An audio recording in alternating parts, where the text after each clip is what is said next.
So, hi guys. So, ito na yung part 2 ng ano na. Nakasulat naman dyan, diba? Part 2.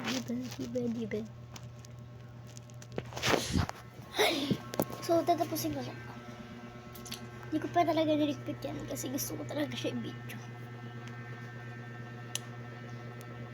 Hindi ko So, ayan. Niligpit na natin yan. So, ito medyo sinadadi ko. Hindi ko alam kung baka maglinis. Pero ito tabi natin. Pero kasi hanapin niya sa akin, di ba? Diba? Ito, mosquito patch ko yan. Naubos na isang ganyan. Yan na lang natira. Isang piraso na lang ganyan. 3 pieces na lang. Yung mga box na may mga laman na mga ganyan. Itong sa baba, pakita ko na sa inyo. Bigat to kasi, ano pa eh. Ito naman, yung aking sandals na binili sa akin ng tita ko. Usually, regalo siya sa akin. So, lilinisin din natin yung dalawa. So, etong shoes na to.